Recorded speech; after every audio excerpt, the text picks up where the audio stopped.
A very warm welcome to everyone joining us for this live World Cancer Day webinar. My name is Gilly Carter and I'm delighted to be chairing this exciting event. Listening in, we have a diverse group of organizations interested in cancer control plans, as varied as Nigeria, Japan, Turkey, Canada, Malaysia, Slovenia, the Philippines, Bermuda, Brazil, the USA, and Switzerland. Cancer, as we know, is one of the leading causes of morbidity and mortality globally, and it's the second leading cause of death worldwide. This upward trend is set to continue, and by 2030, the global cancer burden is expected to increase to nearly 22 million cases and 13 million deaths. But action is being taken, and there is hope. Following the adoption of the 2017 Cancer Resolution at the World Health Assembly last year, we now have a unique opportunity to translate this landmark document into national action. So as we celebrate World Cancer Day, we have with us a group of distinguished speakers from various sectors who are going to tell us how their organizations are doing their bit for cancer control. They'll share with us how, through developing and implementing evidence-based interventions around prevention, early diagnosis, prompt treatment, and palliative care, they're helping to meet newly agreed global commitments. We hope that this seminar will stimulate ideas for policymakers to raise awareness of feasible actions they can take to support effective implementation of cancer priority plans. The agenda is now on your screen, and you'll notice that after the panel discussion, there will be an opportunity for you as a listener to send in your own questions, and if time permits, we'll do our best to answer them. Also, there will be a recording of this webinar, which will be available soon after the presentation. So without further ado, can I ask each panelist to introduce themselves, please?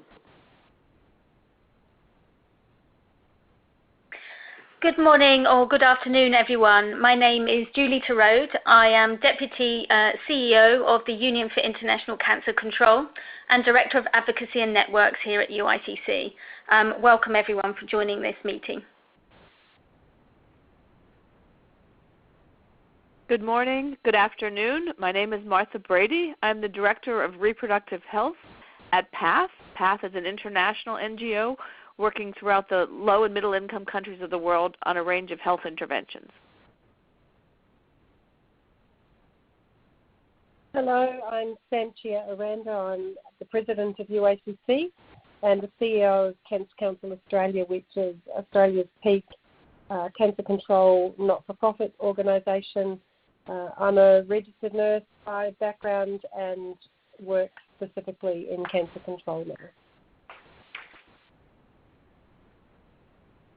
And good morning, and good afternoon, good evening. I'm Julie Gerberding. I'm the Chief Patient Officer at MSD, known as Merck in North America, and I am responsible for policy communications and population health, but I also work hand in hand with other parts of Merck, and we are very committed to cancer comprehensive control, both in the form of therapeutics, but also in the forms of prevention medicines to help stop the problem in the first place. Terrific. Thank you so much, everybody, for joining us today. I'm going to now turn over to Julie Torode from the UICC to enlarge on the global commitments to national action. Julie. Thank you, Julie. Next slide, please. I'll start just by reviewing the global context and the last few years of work that many of you on this call have joined UICC and helping us achieve. Back in 2009, we set ourselves two core objectives discussing the non-communicable disease agenda. One was to have a high-level meeting in 2011, really seeing this as a way of raising the priority for cancer on the global health agenda. The second was to make sure that whatever replaced the Millennium Development Goals would include non-communicable diseases. And so you can see over the course of the past few years, we've built this agenda. The 2011 meeting led to a global action plan on non-communicable diseases, a framework for action defining targets, and also a coordinating mechanism that was supporting dialogue. We've responded to that by working with WHO to update the model essential medicines list for cancer. WHO recently released an essential technologies list, and we've been trying to make the investment case for cancer with a focus on some key areas. This has all been pulled together just this last May on the cancer resolution that was approved by member states in 2017. So we really feel that we're now prepared for giving a hard push towards the 2025 timeline, which is that defined for the Global Action Plan delivery. So I'll just move to the next slide to give a quick preview for those that aren't so familiar about the global target. We've agreed as a global community, and all of your governments have signed up to this global goal of reducing premature mortality due to non-communicable diseases by 25% by the year 2025. The 9 targets that are depicted on this slide have been agreed again by all of our governments, and supporting those are 25 indicators across the spectrum of activity, and particularly important for cancer control are the indicators linking to registration, vaccination in HPV and HBV, early detection of a few key cancers, and palliative care. And importantly, this past May, we also had an update of Appendix 3 to the Global Action Plan. This covers the highly cost-effective interventions that are recommended to be considered as priorities by WHO. And importantly, in connection to the access target, that 80% coverage to essential medicines and technologies, we see some strong updates for the cancer control arena in that we also now have a recommendation for multidisciplinary treatment of stage 1 and 2 cancers, particularly cervical, breast and colorectal cancers. And importantly for the area of palliative care, we've also got a recommendation of a basic palliative care package for cancer. So I think it's really important for us as advocates and those working on policy, but also on implementation, to really look at these documents and use them to their full, not just when we're reporting back to the UN against this process, which we'll be doing in September this year, but also when we're looking at our national advocacy and prioritization. Next slide, please. So, the first plea to all of you on this call is to really have a close look at the cancer resolution. It is the first time that there's been an official statement by WHO recognizing cancer as the second leading cause of death.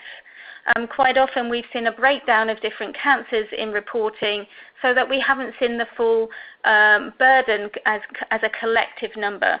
And that's quite a shocking statement that we really should make sure our governments are very aware of.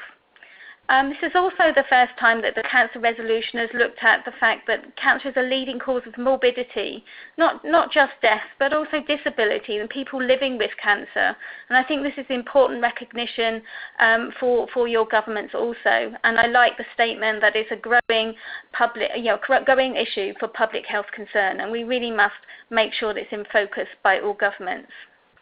For those of us working in prevention, this is also the first time that a document has really reinforced the fact that over half of cancers could potentially be prevented, so 50%. Again, that's a great opportunity to really push the prevention agenda on your cancer plans. And just in the second row on this slide, I've just emphasized some new language. It's the first time that we've really had an emphasis on inequalities in cancer control and looking at the interventions to make sure there's equal access to all of those interventions. We worked hard with some of UICC members to make sure that children and young adults were reflected in the document, and it's great to see that that has happened. From an implementation perspective, I really like the emphasis on scale-up of activities to nationwide activities, focusing on population-based programs shaped by evidence, safety and quality, those of us working in oncology know the importance of all of those words, and it's great to see them embraced in the cancer resolution. Finally, there's a real emphasis about connectivity and work across the continuum of care, including pain and palliative care, including rehabilitation and survivorship and follow-up care of people living with cancer. Again, for us working in this community, all important words. So I know these are all global documents, pieces of paper. Next slide. But UICC really feels that we need to be able to use these documents to the full for national action. So one of the things we're releasing on World Cancer Day is a Global Cancer Commitments Navigator. We've tried to take the work out of reading all of these documents for you, and what we've tried to do is create a simple tool that can navigate you to the key elements in each of the documents: the cancer resolution, the global action plan, the best buys document by WHO, and the SDGs, so that you can see where it links to your work. So next slide, please. I've just done a couple of slides to illustrate this. So if you start at a topic of interest for you, for example, treatment, you can see by clicking on the circles, it highlights the areas in red that are pertinent for treatment. And underneath that, you can see each of the documents highlighted in orange, where the paragraphs in those documents particularly refer to the issue of treatment. So we hope that this tool will help you see the pertinent phrases. If you hover over those orange highlights, you can also actually see the text in full for each of those elements. And taking the perspective from the other side, next slide please, you could actually click on a key area or a goal and look to see what other topics are connected to that same goal. So for example, I might have gone in and highlighted the yellow areas in my search, but when I hover over one of the pertinent paragraphs, can also see that the areas in red and pink are also relevant to this goal. And I think that's quite a nice tool to be able to identify potential allies for your advocacy work or partners for implementation. So we hope this tool will be of interest, and we encourage you to have a look at that when it goes live on World Cancer Day. The link is on these slides, so you'll be able to refer to it in the recording when we post that. Final slide for me then is, we've done a lot of work over the last few years, and thank you for many of the UICC members on the call that have helped us on our advocacy there. So we feel we've achieved a lot in the global commitments. And what we really need to do now is translate those to national action. Action that we know is going to impact on outcomes for cancer patients, and particularly to focus our actions at national level on reducing the 4.3 million premature deaths due to cancer worldwide. So we'd encourage you to make sure that your planning activities, your advocacy work with policymakers keeps that outcome in mind. So this is just a summary slide to say we have the Global Action Plan target of 25% reduction in NCD premature mortality by 2025. Those have been connected into the health goals of the Sustainable Development Goals, so 30% by 2030. And we have the cancer resolution with really framing implementation at national level. So we really ask you to focus on some levers for change at national level, and we encourage you to think about joining our Treatment for All program, which will also be kicking off with you on World Cancer Day. Over to you, Julie. Julie, thank you very much indeed for that very clear analysis of where we are now. I particularly like that cool tool, the Global Cancer Commitments Navigator. That looks fantastic, and obviously very helpful for everyone. Before we dive into the content of the cancer resolution, I'd just like to ask you, here we are, January 2018. How prepared are our governments to take on this 2025 NCD Global Target Challenge? That's an excellent question, Julie, and one that we will certainly have answered, I think, in September of this year, when all governments are reporting back to the United Nations in New York at a special high-level segment. Heads of state are going to get together and talk about their progress since 2011. So how's UICC going to help shape that picture? Well, we'll be working with the World Health Organization and partners in our International Cancer Control Partnership to review all of the cancer plans that are in the public domain. We've taken that on in the next few months to assess all of those plans and the NCD plans that include commitments to cancer, and present that as a map and a commentary to really show progress since 2011. And I think we are quite proud of our member states that have really put some effort in to establish cancer plans. There are many more cancer plans and NCD plans out there. Over 160 countries now have one in the public domain, and I think for us that's always the test, not only a plan in the drawer of the Minister of Health, but one that's public and shared with the population of the country. So please look forward to our analysis. We hope to get that ready and shared with you ahead of the high-level meeting in September.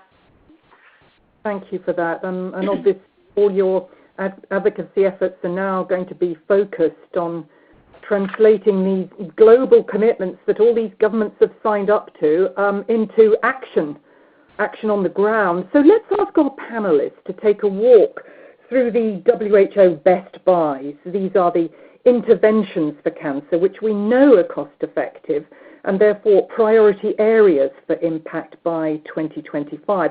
I'd like to start with you, Martha. Could you share with us what learnings you have in the prevention area? Yes, thank you. Good morning and good afternoon. Delighted to be here. Again, I am the director of our Reproductive Health program at PATH. So we work we're interested in the reproductive health of women and girls throughout the life cycle. So I often talk about from menarche to menopause. We do a range of activities, and that's where our women's cancers sit, is within our reproductive health program. We also work on contraceptives, HIV, STI prevention, etc. So I'm very interested in the ways in which we can integrate services. Next slide, please. Yes, just to give you a sense of our approach to reproductive health and women's cancers particularly, we have a rights-based approach, so it's very much women-centered.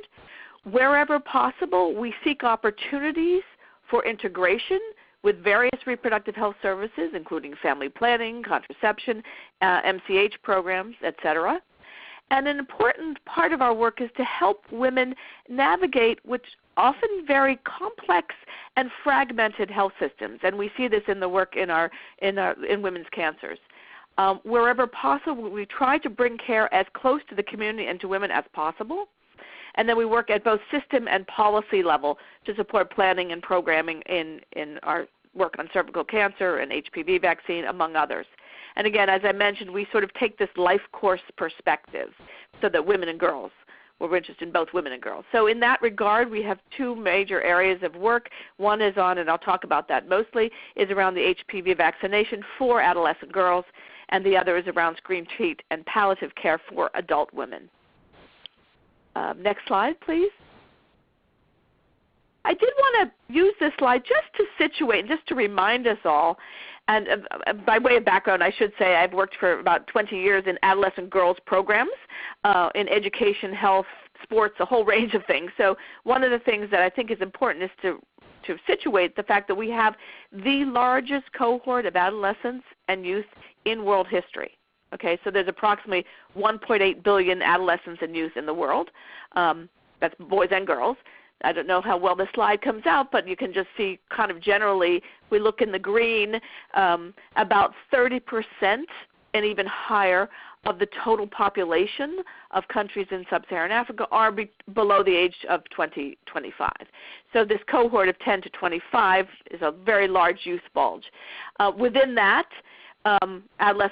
we know that within that large youth bulge, know that adolescent girls are particularly vulnerable to unintended pregnancies, STIs, and/or HPV and HIV acquisition, depending on country and epidemiology. So I just like to situate that, because one of the things that I find, having worked on adolescent girls programs for so long, the fact that there's now an effective HPV vaccination is one of the most important and one of the only, actually, interventions for girls of 9 to 13 years old. There's relatively very few other things that have been done. We know that under 5s are catered through child immunization programs, and then typically there's sort of nothing available for girls and women, except for now we do have the HPV vaccine, which I think is incredibly exciting. Next slide, please. Just generally speaking, the work that we do, reducing HPV, is supporting the uptake of the HPV vaccine in low and middle income countries. And we are actually providing technical assistance to those countries in program planning and design and in data capture.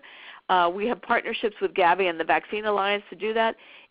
One of my colleagues is helping to coordinate some research into a one-dose regimen in selected sites. And then we are also scaling up national cervical cancer screening programs, helping develop national guidelines in selected countries, and introducing the HPV testing using self-selected samples. We're doing this in Central America. Again, this speaks to having women, bringing care closest as possible to women, right? And then we're supporting the introduction of new pre-cancer treatment technologies. Next slide, please. Also, PATH is building coalitions. We're working with the Cervical Cancer Prevention Initiative, which is a 5-year multi-sector partnership to engage countries. We are also working, the CCPI is committed to prioritizing investments for the health of adolescent girls and women. And PATH and the American Cancer Society are co-chairing that particular initiative. Next slide. Yes, that'll be it. That's my presentation so far. Thank you. I'll get back to you again in a second for more on that. But I'd like to move across now to Sanchia Aranda. Sanchia, you're based in Australia. How has Australia reacted to the WHO recommendations of 2 rather than 3 doses for HPV vaccination? So Australia, of course, has been in the fortunate position to be the home of Ian Fraser, and so we've been across HPV vaccination developments from the very beginning, and in fact our own organisation was one of the funders of the first beginnings of that work. So the government is used to listening to the experts on this, and so as soon as that recommendation was made, Australia has shifted to 2 doses and also to the quadrivalent vaccine, and so and that is beginning with this school semester coming up. So I think it's about building the groundswell of cost-effectiveness data that has, the costs involved in delivering 2 doses of vaccine versus 3, despite the additional cost of the vaccine. We've been able to demonstrate through our work that is a cost-effective intervention, and have convinced the government to move in that direction. That's a fantastic success story there. So back to you, Martha. If I were to ask you, what 2 or 3 actions do you think we need to see in the next few years if we're going to really make a difference in securing equitable access to such a life-saving vaccine? Mm-hmm. Yes, thank you. I think there's a couple of things. I think obviously we need continued global support from Gavi to help the poorest countries to continue to buy the vaccine is one. There needs to be commitment from ministries of health to incorporate the HPV vaccine into their routine, immunization programs, right? So we need that level of commitment. And we know that there are now new ways of delivering them. We're doing them through school-based care and other venues. So we just have to have the commitment at the Ministry of Health level. There's obviously, I think, just price negotiations to help more middle-income countries be able to afford the vaccine. And I think importantly, we have to develop, this is very important, I think, develop stronger mechanisms to help governments respond promptly to, there needs to be more preparation at community level so that governments can respond to rumors that arise. We need to have communities much more, I think, prepared to embrace the vaccine and all that requires. And I think there's also a fundamental, basic kind of health literacy that's needed at the part of communities and women in particular to understand the importance of this. So those are kind of 5 or so main things I think need to happen. Great. And you mentioned the importance of improving women and girls' reproductive health across the life cycle, which is so important. Do you see ways to link cancer prevention and early detection with other reproductive health interventions? Yes, I think there's a couple things. One, for adult women, I think there's clearly scope because adult women do go to, often they first care is actually at family planning programs and in clinics that are doing contraceptive services. And figuring out ways in which that group of the family planning community and contraceptive service delivery folks can be more engaged in women's cancers. I think that hasn't happened so much in many places, and I think that's one area for intervention. That's different from with adolescent girls, because if you're talking about 19 to 13-year-old girls, they're not actually at family planning clinics, right?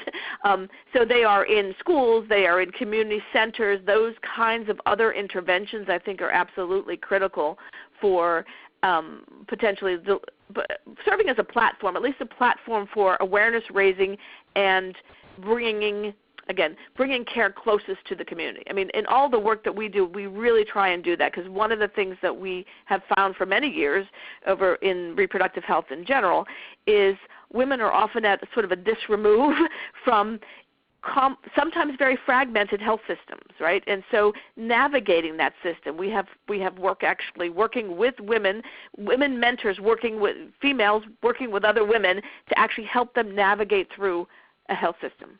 And we found that kind of patient navigation, we've used that both in the women's cancers work, but also in actually contraception, helping women through a system. And I guess it's helpful if the men are on board as well. Well, yes, always helpful to have the men on board, because they often can be, let's say, facilitators or barriers to service for women. And we've seen this for many years, certainly in the field of family planning. So to the extent that they can be brought on board early on, both in terms of awareness and education, as well as actually supportive partners through the whole care process. Absolutely. Now, one of the key new features in the cancer resolution is the emphasis on the role of early detection linked to accurate diagnosis and timely treatment. Sanchia, what cancers are we talking about here, and where do you see the big opportunity for progress by this big number, 2025? Yeah.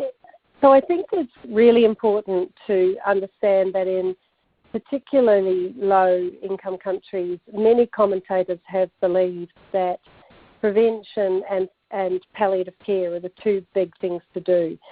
But it's important to recognise that an appropriate shift to early diagnosis is central to developing a cancer control system. And if you move to the next slide, so the resolution essentially prioritises the idea that we build cancer services in ways that shift diagnosis to earlier disease.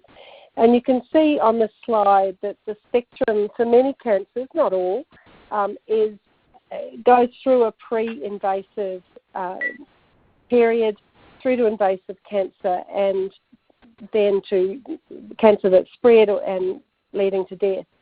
This slide focuses on colon cancer, where if you actually identify pre-invasive lesions through procedures like colonoscopy or through fecal occult blood screening, the total cost of care for that patient is between $200 and $800, depending on setting. But if you go through to diagnosis at a late stage, then you're looking at a much bigger cost, tripling of the cost. And in many cancers, that is now a horrendous cost. In the cost of treating stage 4 melanoma, for example, in Australia at the moment is at the bottom level $117,000 a year with an unstoppable point. So new technologies and drugs are going to cripple the system. So we know that this just in prioritising earlier diagnosis within the WHO framework is certainly there for cervical cancer and for breast cancer in the early buys. I think there's a really important link to what Martha's been talking about, in that we have an opportunity, I think, to make women the centre of some of this shift, because we know how powerful those community and patient voices can be when you have survivors. So there's a survival benefit, but a huge also health system economic benefit in focusing on these cancers. So in this slide that's up now, we can see that in making that shift, the first step is really creating awareness about accessing care. Princess Denima Red says that, in fact, it's unethical to do early diagnosis if it's not backed up with treatment services. And so we need to think about how these things run together. But empowering and engaging people in communities, raising that and mobilising that survivor voice is critical in reducing the stigma for cancer and making it possible that people present early with symptoms, whether there's not going to be a lot of organised screening programs in low-resource countries, but you can shift the curve through earlier diagnosis. And you do that also by improving health literacy and enabling people to have these conversations within communities and to really facilitate that through access to primary care. And that really also steps up the idea that there has to be referral pathways established so that those primary care practitioners are really empowered with what they will do with patients that present with early disease. The second step is to ensure that you have the right infrastructure for clinical evaluation, diagnosis and staging. And that, as I mentioned, is through improving provider capacity at that primary care level and first point of contact. I think there's huge opportunities to engage with maternal and child health nurses in many low-resource countries, or community workers, not necessarily only doctors, to make that happen. And then to strengthen diagnostic and pathology services, and seeing those as really pieces of essential technology that you need to create the shift to early diagnosis. And then in thinking about pathways, you have to develop referral mechanisms and integrate that care such that our patients are not left with a diagnosis with nowhere to go, but actually are really then moving forward in a system that lets them really get an appropriate patient-centred experience. And then finally, focusing on access to treatment and to think about how you make sensible decisions at a country level about what treatment is accessible. And there's I'll refer you before I move to the next slide to the WHO guide on early diagnosis. But in thinking about that treatment decision, it's important that we don't see this as just opening the floodgates. Universal health coverage for certain interventions, certain treatment interventions, is a real goal for UICC. But countries worry that opens the floodgates for all treatments, and so it's important that we focus on the best buy. So the next slide, please. So in thinking about what that timely multidisciplinary treatment and care looks like, certainly within the WHO framework, and we would strongly support that, but the best buys for thinking about establishing treatment services are to look at treatments for stage 1 and 2, cervical, breast, colon, oral cancers and some leukemias, and to see those as really ways in which you can to begin to create this shift in your system, and to see those as the first priorities for governments to invest in. And I think it's important to think about these not just as decisions that get made for services in low-resource countries, but to understand that we have enormous problems with high-cost expenditure and inequitable outcomes, even in a country like Australia, and that you can create cases to government about cost-effective interventions, even in higher-income countries. And there's a couple of examples there from Australia. The first being around, we have just in December made a massive shift to move from second-yearly PAP testing to 5-yearly HPV DNA testing, the economic curve on that for governments was profound in terms of the cost effectiveness of it, much better for women in terms of less tests over a lifetime, a more effective test, but also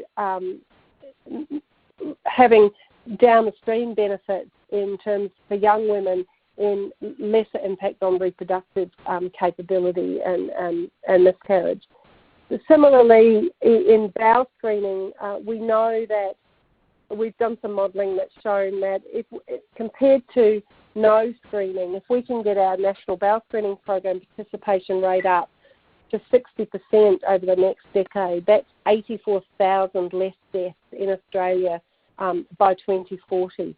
And so a very cost-effective intervention compared to the rapidly rising costs of treating metastatic disease, similarly that was talked about before.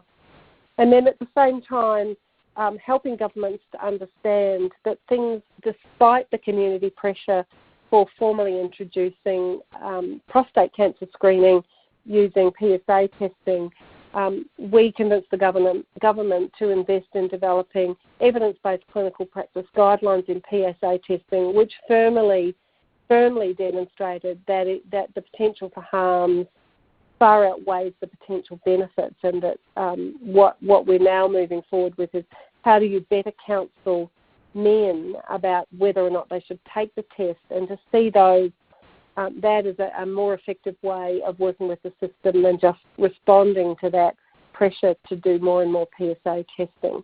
So that's the next slide, please. I think it's the end for me on this one. It all makes perfect sense, doesn't it? Everything you've said, it's just common sense, but we've got to make it common practice. Julie, Martha earlier was referring to the life course and the role of vaccination for young girls. Can we talk for a moment about children's cancer? Where do they fit in here? Thanks, Julie. And I think it's a really important point, connecting to exactly what Sanchia has just said, that targeting certain types of children's cancer, educating the primary care specialists to identify those signs and symptoms and refer them to a cancer centre that can provide that treatment that we know in many cases of childhood cancer can lead to long-term survival. So it's great to see that the Cancer Resolution has picked up this emphasis, and we would really encourage governments to think about childhood cancer in their early detection planning. Sure. Now, Martha, a question for you. Tell us about this past project you've got in Peru on the early detection of breast cancer. What's the key challenge that you've been addressing there? Yes, thank you. As I mentioned, we do have this model. A couple of things. One, I think is important to recognize is that we work in low and middle income countries, and we're delighted to be able to say that we've actually proven and demonstrated that even in really resource poor settings, both on the cervical cancer and on breast cancer, there are enormous progress has been made, and it is feasible and doable to work on these, which I think is really important, and some people have been concerned about that, but it is possible. And again, one of the things I mentioned early on is wherever possible, we try to bring care closest to women. So in the case of Peru, we built this sustainable model of care where we begin at the very beginning at the lowest level of community education and awareness. So it speaks to this health literacy business at the community level, right? And so that helping women recognizing early signs of breast problems, right? And then we are able to cascade down level of training down to the lowest level of providers. So the female providers were the kind of front line trained to receive women in their communities, and then build it up through that, up to taking them on through this patient navigation and peer support throughout, bring them into diagnosis, cancer care, and up through palliative care. So beginning at the very base, with. It's the widest. It's almost a pyramid. I had a slide. I should have included it. Sorry. At the bottom of the slide, the base of the pyramid is this community awareness and actually working with women and to understand this, bringing it up to the trained female health workers, and then bring women in through care. All along the way, kind of this, what we're calling this patient navigation and peer support throughout the system. And that has been extremely, extremely useful and impactful in Peru. That's one example of Peru. The recent article published on this, the model of early detection of breast cancer in Peru, for those who might be interested. I can send you the link. Thank you for that. Now, I understand that we have Dr. Andre Ilbawi on the webinar joining us. He's a cancer control specialist at WHO. Andre, hello. Hi, Julie. Hi. I wonder if you could tell us about the real plus points in this cancer resolution, the ones that focus on access to treatment and care. And perhaps you could also comment from the WHO's perspective and give us some examples of the guidance which WHO will be providing in response to the cancer resolution, because there is an enormous amount of support out there. You're absolutely correct, Julie, and perhaps I'll just use this opportunity to begin by greeting colleagues and friends. It really is a pleasure to be part of this distinguished group of panelists, and thanks to you and to the other organizers for this opportunity and for the platform. I'd also like to acknowledge our audience because really, as you've pointed out, the cancer control does require a multi-stakeholder approach, and this is one of the high points within the cancer resolution itself. In fact, within the resolution, almost every action item specifically mentions the need to work across sectors and work across different traditional areas of cancer control. So if I can begin just by showing some slides, I can position the WHO resolution through this new concept of universal health coverage. Because as you were asking, what are some of the most important elements of the resolution? Well, it frames that cancer control, number one, is a priority, number two, can be achieved, and by number three, we have to address some of the inequities that some of the other panelists have mentioned already. If we were to frame some of the government commitments that Julie had pointed out at the beginning of her session, we could summarize those commitments through the term of universal health coverage. So universal health coverage is the concept that we have to ensure access to care when it is needed and without suffering financial hardship. The objective is to ensure that there's a maximized population coverage of services that specifically achieve value for money, recognizing that most governments are encountering situations where they have to prioritize. The way we framed it at WHO is through three dimensions. The first is to ask what services, who should receive them, that is, what population should be covered, and how much is paid. The most important element here is really the Sustainable Development Goals that Julie Torode had mentioned at the beginning. And if we look to the reference of our former Director General, Margaret Chan, she summarized it quite well by saying, universal health coverage is the most powerful concept that public health has to offer. And we can see it now trickling into action. This is a declaration that was made by African health ministers at their regional office meeting in fall of 2017. And you can see yet again that the ministers of health in Africa made an explicit commitment to attain universal health coverage. So what does that mean for us in cancer? If we were to start with the question of what services, of course there's an interest in saying targeted therapies, bone marrow transplantations, advanced techniques for radiotherapy, robotic surgery, all of which absolutely have a place in cancer control. But we have to ask ourselves, who is in fact receiving these? We look at the population terrain. And what we see globally is that there's a significant number of countries that are lacking even the most basic cancer services. Here's a graph that shows the WHO data from 2015. Of low-income countries, the vast majority of them reported that they don't have even the most basic access to cancer surgery, subsidized chemotherapy, or cancer centers. As it pertains to financing of cancer control, there are two elements to consider. The first is the government, and then also the patient. We can see in the data here that the amount that governments are spending on cancer can actually be quite large. This is data from a lower middle income country that shows they spend more on cancer than malnutrition, trauma, and diabetes combined. But at the same time, we also see that these expenditures aren't necessarily coordinated well within a budget. These can be ad hoc expenditures or for high capital expenditures that aren't ultimately used in service delivery. Equally concerning is the impact that it has on patients. We've done a limited review to see the incidence of financial catastrophe amongst cancer patients. And you can see here in the data that as many as 3/4 of cancer patients suffer financial catastrophe, and we see this can be true across countries of all income levels. So there really is a moral imperative for us to address this new concept of universal health coverage. But it's not enough to just look at the 3 dimensions. We also have to consider the elements of quality. We estimated, as the Lancet Oncology Commission of Cancer Surgery, that between 1 to 2 million lives could be saved by simply focusing on improving the quality of existing services, not by expanding services, which of course is an important priority, but simply by improving the quality of services that are already available. So what can we do moving forward? To go back to your question, what are the elements of the resolution now that mobilize us into action? The first is to, as this group has nicely pointed out, identify what are the priority interventions.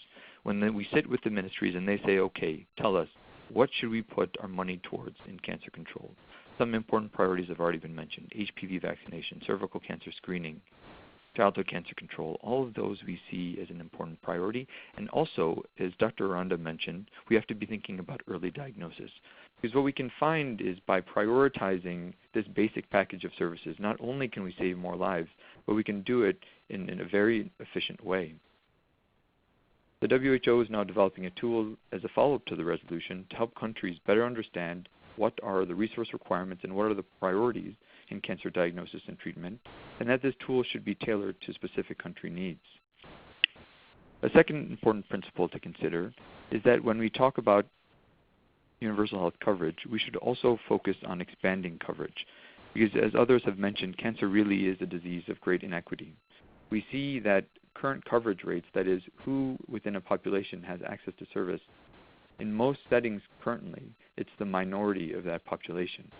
So before we talk about introducing advanced techniques, we really can have a larger impact, a larger bang for our buck, if we focus on expanding coverage rather than introducing new therapies.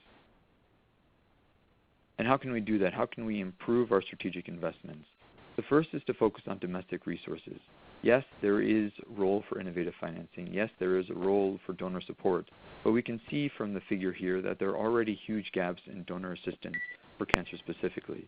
We want to also encourage governments to make the commitments internally, because we know the most sustainable cancer control is through domestic resources. The second is to improve the efficiency of the expenditure, points that have been nicely raised already today. So again, to focus on high-impact, low-cost programs, to stop ineffectual services, as Dr. Aranda mentioned, for example, in prostate cancer screening, and also to consider a mechanism of review to ensure that new therapies are evaluated according to an objective principle. We see that there's great potential. The pipeline of medicines is significant in cancer, and many will transform the landscape of cancer control, some more so than others. Governments will have to make decisions as to which of those medicines to prioritize. And finally, to improve financing, recognizing that, as Dr. Torode had mentioned, we have to look at cancer control plans. What budget is specified, and does that budget actually follow through with commitments, validation of the expenditure, and payment to the point of service delivery? And finally, we have to think about quality. I appreciated what Ms. Brady said about the need to bring care to the people, because there are benefits to centralizing services. That's absolutely been shown, but there are also significant harms. So it's quite important, and this is reinforced within the resolution, that services should be brought to the community and to the primary health care level. If we were to summarize it in 3 key actions, the first is to improve coordination and referral, as Dr. Aranda mentioned. 2, to develop standards and guidelines. And 3, to develop a competent workforce with tiered capacity to ensure that specialized services can be provided by specialists at the tertiary centers, and basic services can be provided by primary care providers closer to home. So briefly in summary, the core areas within the resolution that we have asked countries to prioritize, and countries in response have asked the WHO to develop more guidance in, is to define a core package of service, to help countries expand coverage as a higher priority, and then look at introducing new services, to promote strategic investments using domestic resources, to ensure financial protection, and to facilitate quality through standards and coordination of services. And thank you again for this valuable discussion. Andre, we must thank you for a very excellent and comprehensive summary of what needs to be done. The task is certainly daunting. But one success story for certain is Australia. Sanchia, I'm told that Australia is one of the highest standards of care and best outcomes for cancer patients ever. What elements of the cancer resolution do you see reflective of the approach that you've adopted in Australia? So if you work through the key kind of pieces of the resolution, many of them applied, but I think that there's a couple of that are worth emphasising. So the first is the establishment of really good cancer registries. You can't manage what you don't understand. And our comprehensive network of registries across Australia with compulsory reporting of cancer as a reportable disease has meant that for over almost 50 years now, cancer data has been informing the decisions that we make within the Australian context. In many cases, that's now being augmented by stage treatment and recurrence data, which is then helping us to really understand what might be some of the mechanisms of difference. But it also helps us to understand things like the poorer outcomes for people who live further from treatment facilities in rural environments, and led to huge amounts of investment in regional cancer centres to make sure that we now have about 95% of the Australian population that live within 100 kilometres of a radiotherapy facility. And once you set up a radiotherapy facility, the other things are kind of attracted to that environment. So that's really important. We've from a treatment perspective, we've also had a lot of government investment in evidence-based clinical practice guidelines and protocols, and that evidence threshold has infiltrated what gets funded through our Medicare system, so the medical benefits schedule, and also through our pharmaceutical benefits scheme. So there isn't open slather for our medical practitioners to just do what they want. There is some guidance around there. It's a little more challenging because of our increasing private sector provision, but it creates this really important space to recognise poor quality care and to do that. And so the certainly universal health coverage through our Medicare system is also a critical part of that. And I think the other piece that perhaps is embedded in the resolution under some of the workforce pieces, maybe not as explicitly as it might be, but really ensuring that you have at the base of any care system, so you need the vertical structures for specialist care, but you must have a really strengthened primary care system for the whole thing to work well, or you just end up with cancer being in a capture no release kind of situation where the services are being filled up with people who've already had diagnosis and treatment and just having follow-up, and that people are returned back to primary care so that you can keep people moving through the system and see more patients. And so I think all of the elements inform the Australian approach, but I think those fundamentals are probably the things that link most closely to this particular conversation tonight. Sanchia, thank you for that. Let's go back to the management of metastatic cancer and the increasing importance of supportive and palliative care. Julie Torode referred earlier to the basic package of palliative care in the WHO's Best Buys. Martha, PATH has been active in this area, hasn't it? Can you give us an example of that? Yes. Again, I would use the Peru example, actually, where we follow women throughout this entire process, right, and through this navigation and actually working up through palliative care with women and their families. We have community-level support for them going through the process.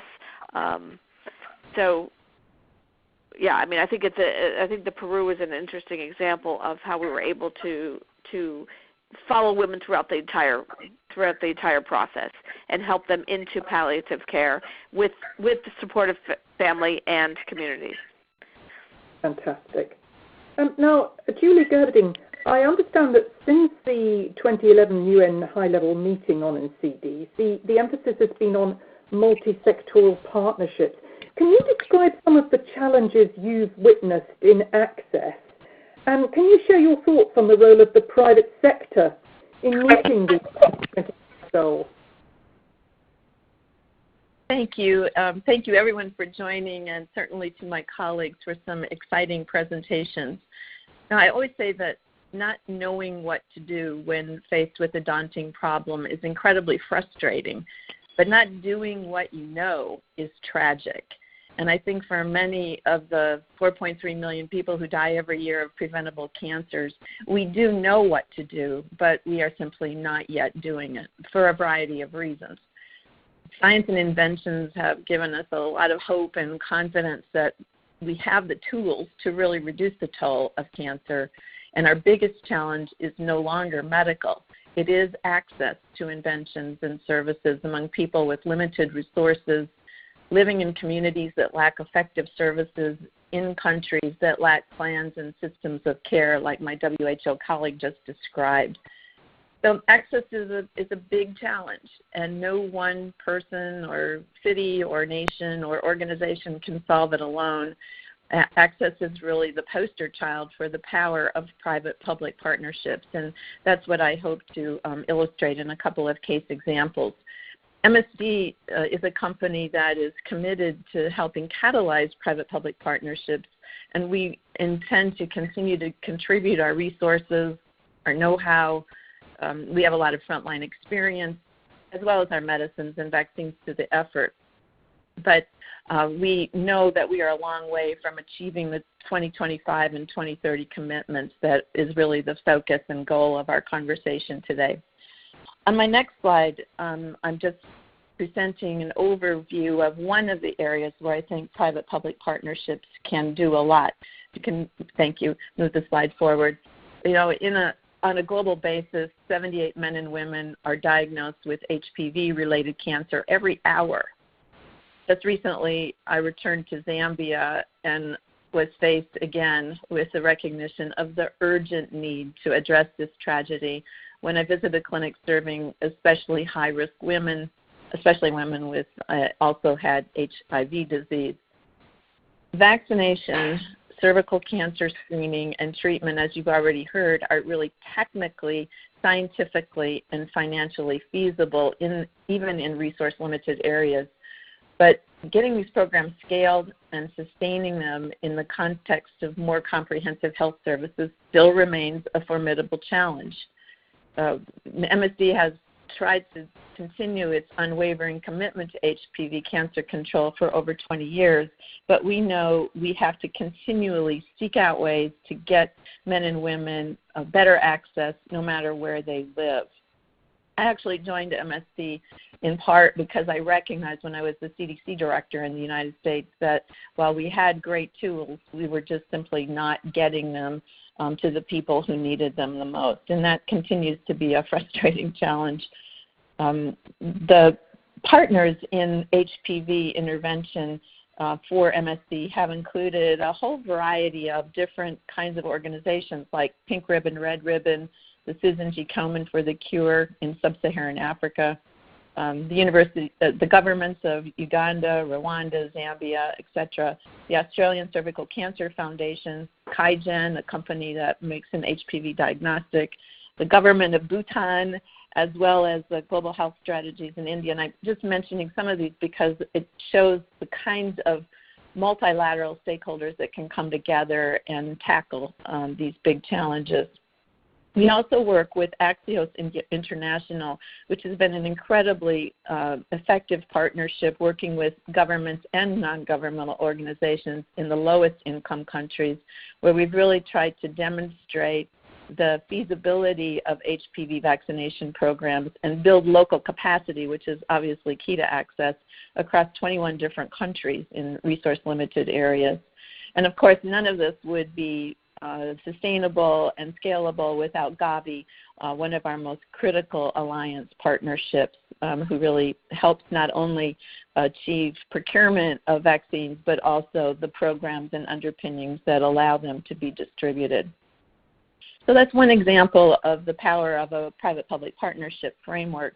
But let me, on my next slide, turn to a second example, which illustrates a little bit different frame of how the private sector can be contributory. MSD is a member of the Access Accelerated Initiative, as well as the UICC CCAN 2025, which is the City Cancer Challenge. Let me just say a couple of words about these efforts. Access Accelerated Initiative is a multi-stakeholder partnership. It includes 23 healthcare and biopharmaceutical companies, the World Bank, and UICC. And what this coalition intends to do is to address the full spectrum of access barriers to non-communicable disease medicines in low and lower middle income countries, focusing first on cancer care. The initiative was just launched in 2017 with a startup of about $50 million over 3 years. That money was intended to help sort of catalyze, develop, measure, and then replicate sustainable programs in these areas. Companies also committed to increasing their programs to address NCDs globally. Beyond the national programs, the Access Accelerated Initiative is working with UICC in the CCAN 2025 City Cancer Challenge in a number of, I think, very exciting learning cities. These include Sanchia in Paraguay, Cali, Colombia, and Yangon, Myanmar. The programs in these key learning cities really are intended to provide proof points, best practices, really ground truth in how to establish not only a city but a national cancer control strategy starting at the municipal level. The one overarching lesson to me from these big partnerships is that when you have a big problem like 4.3 million people dying of preventable deaths every year from cancer, it really takes a big partnership. And these partnerships have the power to scale and sustain efforts that simply couldn't be done at a national or a unisectoral manner. But we can't rest on our laurels. Our work is really just beginning, and we have to be willing to step up and share what we're doing, be honest about the lessons that we learn as we go forward, and really look at this from a stem to stern perspective so that truly we end up in a place where we have moved the needle on the dial and achieve these goals that our countries and our globe have established for 2025 as well as the 2030 Millennium Development Goals. So I think the partnership, and certainly commit on the path of MSD and my own personal engagement in this, that we'll do the very best we can to be good partners, and look forward to working with all of you. Thank you. We can be in no doubt about the sincerity and the integrity of what you just said. Thank you very much indeed for that. We're getting quite short of time now, so what I'd like to do now is to ask one question from the panel, each of you, just to give your opinion, please, about the crossover between women's health, which seems very strong. Lots of low-hanging fruit there in terms of women's health. Lots of quick wins for the governments of each country. Would you agree? Sanchia? Absolutely. I think one of the great things that came out of the Millennium Development Goals was an emphasis on building women's health infrastructure, and I think there are huge opportunities to leverage off that, both in terms of cancer prevention messages and early detection, and that we're missing many of those opportunities. Martha, what do you think? Yes, yes, I absolutely agree. I mean, I think it's absolutely fundamental that we try and find ways to have more links and integrations with reproductive health programs more generally and women's health overall. So I think there's great opportunities, and I think that is a really important step that we need to take. Julie? Are you referring to Julie Torode? Yes, Julie, I can only endorse that idea. And one of the key things for me is thinking about the people, whether it's the women or young girls that become women, and preparing the next generation to be more engaged on health, so they're more prepared to engage on cancer issues. But the other is the workforce. We keep talking about primary care, but these are individual healthcare workers. They see cancer happening in their communities and they want to learn about how they can help.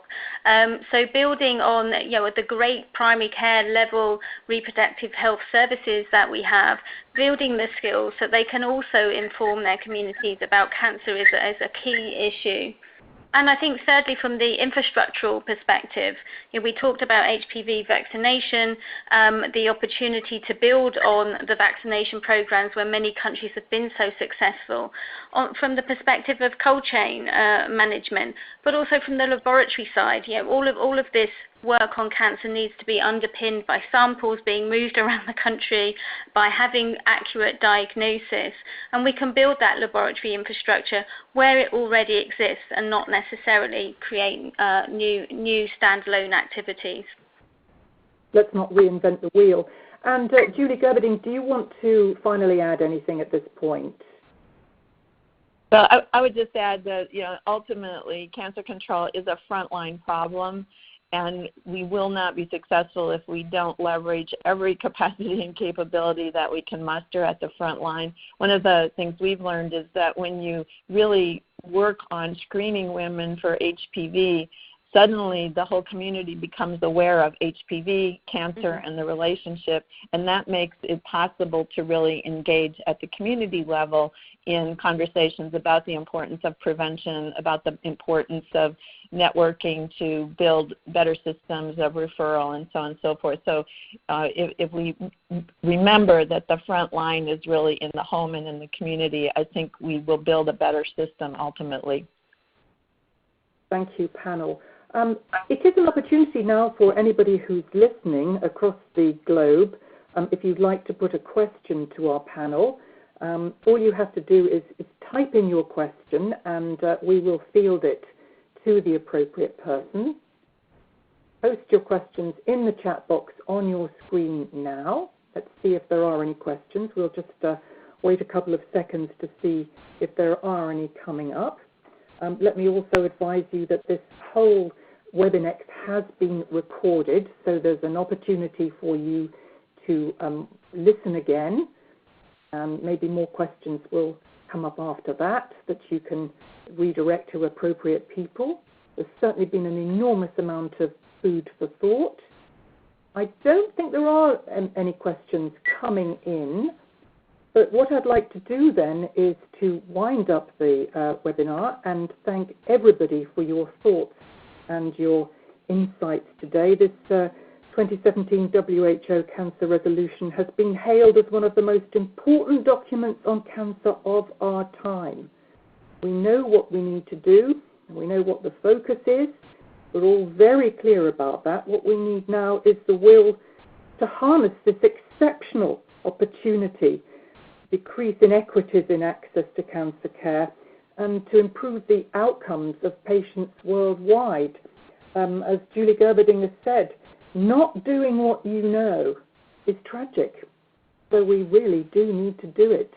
So for everybody listening and for our panel, thank you so much for participating. Thank you again. And this includes our presentation today. Just to remind you, we mark World Cancer Day today. We encourage everybody to get involved and join the thousands of other supporters in this coming February the 4th. We need to continue raising awareness of this critical issue. Thank you very much indeed for joining us. Goodbye.